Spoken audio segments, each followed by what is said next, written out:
계속해서 업종 분석 이어가겠습니다. 최종경 흥국증권 연구위원 나와 계십니다. 어서 오십시오. 네, 안녕하십니까. 네, 연구위원님. 상반기 국내 IPO 시장 먼저 돌아보겠는데 APR, HD 현대 마린솔루션, 대여급으로 꼽히는 기업들의 신규 상장이 있었습니다. 지난 6개월 IPO 시장은 어떻게 좀 평가를 하십니까? 예, 제가 올해 연초 시작하면서 올해 우리 IPO 시장에 대해서 반등을 넘어 대세 상승기로 이제 전망을 하면서 출발을 했습니다. 반등은 2023년 IPO 시장을 의미하고요. 이제 대세 상승기는 이제 올해에 대한 전망인데 대세까지는 체감을 못 하실 수도 있지만 분명히 상승기는 지금 맞이해 놓은 상황입니다. 6월 현재 기준으로 코스피 시장에 신규 상장을 완료했거나 진행하고 있는 기업이 전부 6개인데요. 작년 연간 5개 상장했고요. 재작년에 4개 상장했습니다. 따라서 분명히 상승기, 지금 상반기에 6개 진행 중이라는 거는 굉장히 좋은 상승이고요. 전고점은 2021년입니다. 연간 코스피가 14개 상장한 적이 있는데요. 이렇게 또 다음 고점, 내년이나 후년 정도라고 보고 있는데 다음 고점을 향해서 잘 올라가고 있다라고 말씀을 좀 드리고 있습니다. 준비해온 그래프 첫 번째 거 보시면은 언급했던 것처럼 전고점이 2021년 연간 14개 코스피 시장에 상장을 했는데요. 올해는 연간 8개 정도 생각을 하고 있는데 이미 지금 번호표가 6번까지 나가 있는 상황이기 때문에 어쩌면 8개에서 9개나 10개까지도 올해 가능하리라고 생각은 하고 있습니다.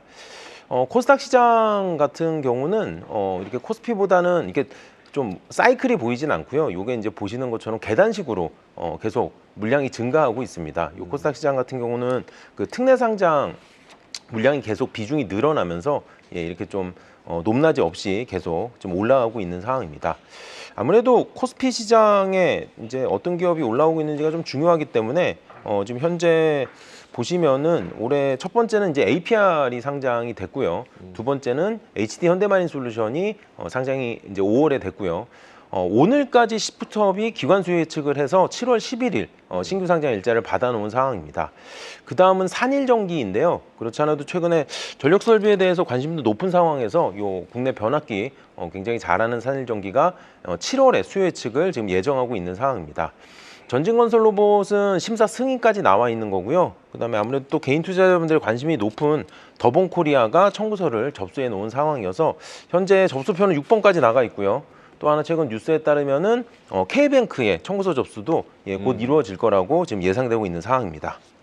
네, 국내 IPO 시장 올해 상반기 분명히 상승기에 있고 코스피 상장 올해 9개에서 10개까지도 가능할 것으로 전망을 해주셨습니다. 코스피 신규 상장 기업들 이렇게 좀 늘어가고 있는데 코스닥을 포함해서 시장 전체적인 분위기는 어떻습니까?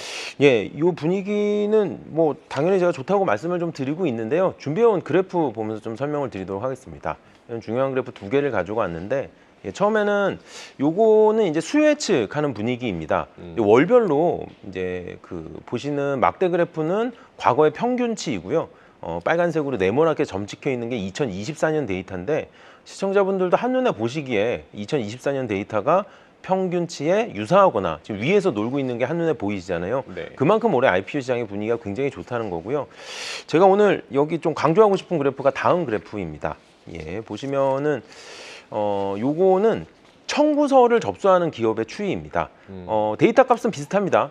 그 회색 막대 그래프가 과거 값이고 빨간색 네모 점 찍은 게 이제 올해 값인데 원래 4월하고 5월에 청구서를 많이 접수들을 해요. 계절적으로. 근데 올해 데이터 보시면은 유독이나 4월, 5월에 많은 기업들이 청구서를 접수하고 있습니다.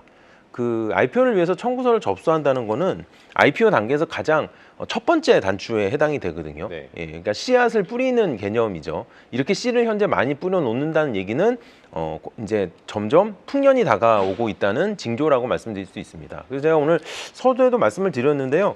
2023년에 IPO 시장이 반등을 하고 올해 상승을 하고 이제 내년이나 후년에 이제 다음 고점을 맞이할 수 있다고 주장을 하고 있는데 방금 보셨던 것처럼 그를 위해서 현재 굉장히 씨가 많이 뿌려지고 있다. 그렇게 설명을 드리고 있습니다. 네, 올해 유독 4월과 5월에 월간 청구서 접수 기업들이 많았다. 앞으로 풍년이 다가올 수 있다. 내년이나 후년에 IPO 시장에 고점이 올 것이다라고도 전망을 해주셨습니다. 지난해 6월 말부터 그 상장일 가격 제한폭을 공모가의 최대 4배까지 확대하면서 시장의 관심도 컸었는데 공모주하면 뭐 따상이다, 따따상이다 뭐 이런 얘기도 들리곤 했는데 상장 당일 주가는 좀 어땠습니까? 네, 이게 연초하고 또 현재하고 분위기가 많이 바뀌고 있는 상황입니다. 제가 이걸 설명하기 위해서 이것도 이제 그래프를 제가 하나 좀 그려왔는데요. 이제 보시면서 좀 네. 확인을 좀 해보시죠. 이게 좀 재미난 그래프입니다. 2024년에 신규 상장한 기업 주식들의 첫날 일봉만 제가 모아서 가지고 왔습니다. 예, 첫날 일봉입니다. 그러니까 이거는 상한가가 플러스 300%로 잡혀 있겠죠. 이게 자로 돼가지고 쫙 그을 수는 없지만 눈으로 보시는 것처럼 추세적으로 우하향하고 있습니다. 예, 즉 신규 상장 주식들의 첫날 주가 수익률이 연초에는 뭐 3배니 4배니 뭐 이렇게 뉴스도 나오고 했지만 최근 같은 경우는 적으면 20-30%, 높으면 40-50% 정도로 상대적으로 지금 많이 안정화되고 있는 상황입니다. 그래서 이제 제가 이것도 이제 좀 강조드리고 싶은 부분인데 수익률이 떨어지면은 IPO 시장이 안 좋은 거 아닌가요? 분위기가 밀리는 건가요? 라고 생각하실 수가 있는데 절대 그렇지 않고요. 이게 물건의 가격이 시장에서 하루 만에 급등하는 거는 그렇게 좋은 시장은 아닙니다. 예, 따라서 좋은 시장은 그 물건의 가격이 정확히 반영되는 시장이기 때문에 저는 오히려 상장 첫날 가격이 너무 급등락을 반복하는 것보다 오히려 이렇게 적정한 수익률로 이렇게 첫날 거래를 시작하는 게 향후 거래를 위해서 굉장히 저는 긍정적인 요인이라고 보고 있고요. 또 하나 또 강조드리고 싶은 부분이 언급하셨던 것처럼 이제 작년 7월 초부터 그 가격 제한폭이 확대가 됐는데 금융당국이 이 가격 제한폭을 확대한 이유가 뭐 첫날 높은 수익률을 기대하고 올린 건 절대 아니고요. 네. 예, 그 선진 금융시장의 경우 가격 제한폭을 확대하게 되면 그만큼 가격 안정성이 높아진다는 그 이론을 바탕으로 가격 안정성을 위해서 이렇게 시행한 제도이고요. 또 그렇기 때문에 가격 안정성이 점차 실현되고 있다라고 말씀드리고 있습니다. 네, 상장 첫날에 뭐 이렇게 급등하는 것보다 적절한 수익률을 내는 것이 장기적으로, 중장기적으로도 좋다. 신규 상장 주식들 첫날 수익률은 최근에 보면 안정되고 있다라는 점도 전해주셨습니다. 뭐 상장일에 뭐 기대에 미치지 못했다고 하더라도 그 이후에는 뭐 어쨌든 주가 흐름이 좀 올라주면 좋을 텐데 신규 상장 이후의 주가 흐름을 좀 짚어주실까요? 예, 일단 언급 드렸던 것처럼 뭐 굉장히 쉬운 얘기인데요. 첫날 너무 많이 오르면 신규 상장 이후에 계속 오를 수는 없습니다. 예, 그래서 올해 상반기에 그 상장했던 기업들의 이게 주가 수익률을 좀 상위 몇 개 종목을 보게 되면은 물론 뭐 7배 이상 오른 기업도 있고요. 뭐 2배 뭐 정도 오른 기업들도 있긴 한데 총 27개 기업이 28개 기업이 오늘까지 상장을 했고요. 그중에 공모가 대비 현재가가 플러스 수익률을 기록하고 있는 기업이 10개가 안 됩니다. 예, 그래서 그 얘기는 두 가지로 해석할 수가 있어요. 뭐 첫날 많이 올랐다는 해석도 있고요. 또 하나는 무엇보다 현재 공모가가 조금 높게 잡히고 있는 추세입니다. 그래서 기관들이 공모가 설정을 위해서 그 이제 수요 측에 참여를 할 때 이제 공모 희망가 밴드가 있는데요. 밴드 상단 대비 조금 높은 가격에서 지금 수요 예측이 계속 이루어지고 있어서 우리 공모가 대비 주가 상승률이 좀 높지 않은 그런 상황이 이어지고 있는 거고요.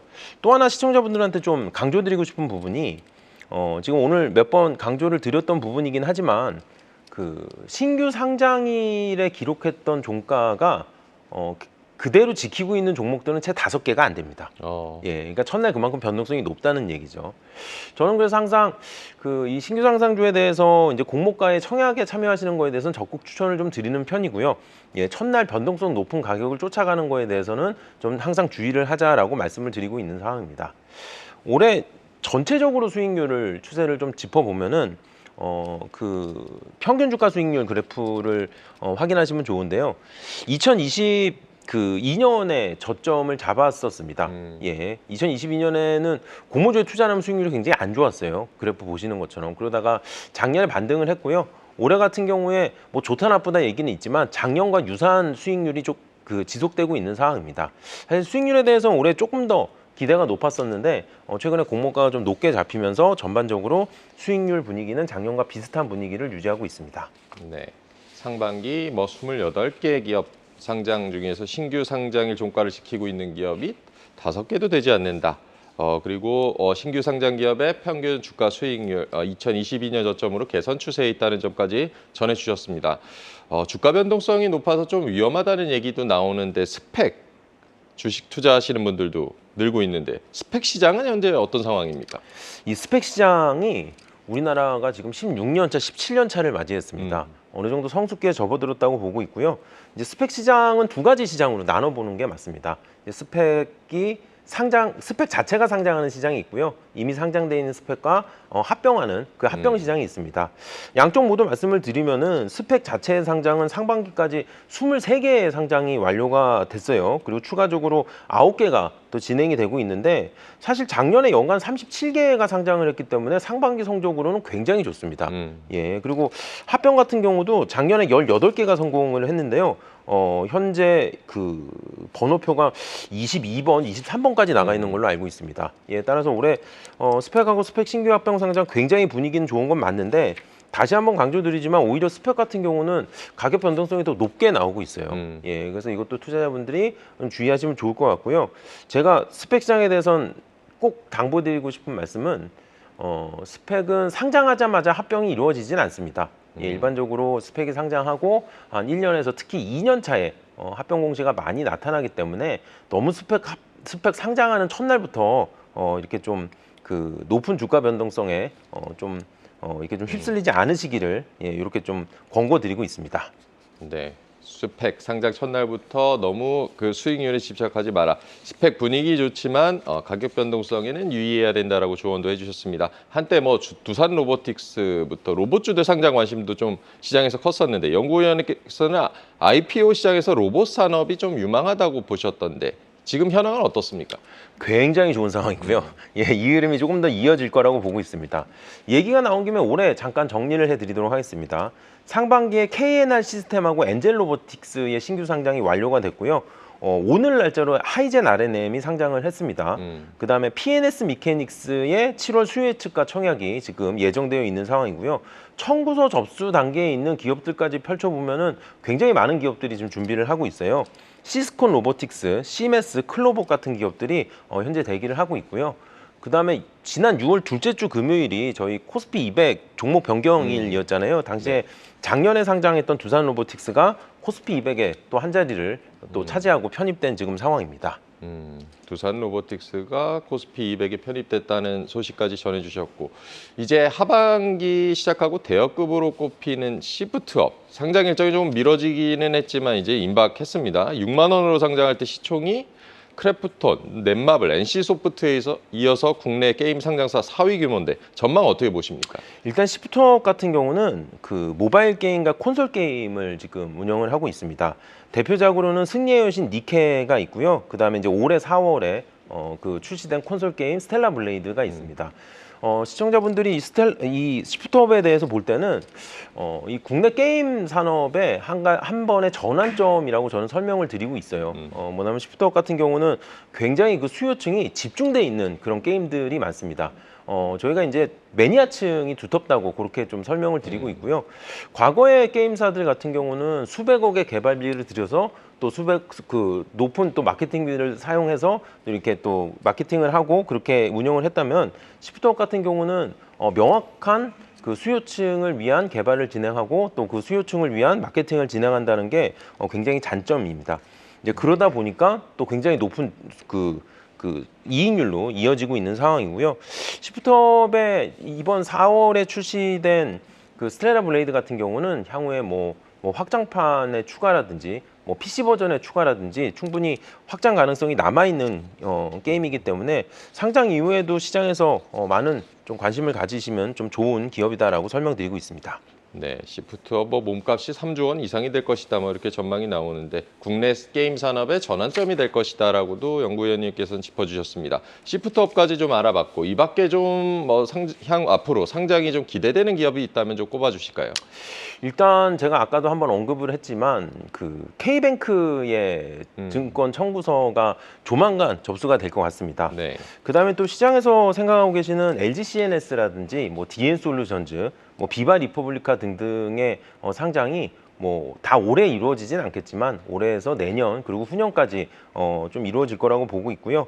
마지막으로 이 대여급에 대해서 제가 조금 또 한 가지 언급 드리고 싶은 상황이 저희가 흔히 그 IPO 시장에서 대여급이라고 하면은 시가총액이 막 10조 원이 넘는 기업들도 꽤 많이 있었어요. 네. 근데 올해 같은 경우는 보통 시가총액 기준 2조 원에서 3조 원대 기업들이 집중해서 들어오고 있습니다. 그래서 제가 말씀드리고 싶은 거는 아직 지금 본 게임이 시작도 안 했습니다. 예, 그래서 내년이나 후년 또 다음 고점을 또 이렇게 대비하시면서 IPO 시장에 계속 관심을 많이 가져주셨으면 좋을 것 같습니다. 네.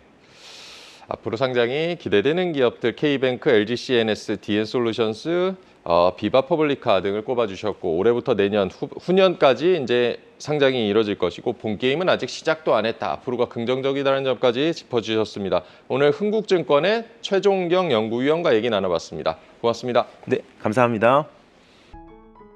계속해서 다양한 경제 이슈를 알고 싶다면 구독과 좋아요, 알림 설정 부탁드립니다. AI 캐스터 권미정이었습니다.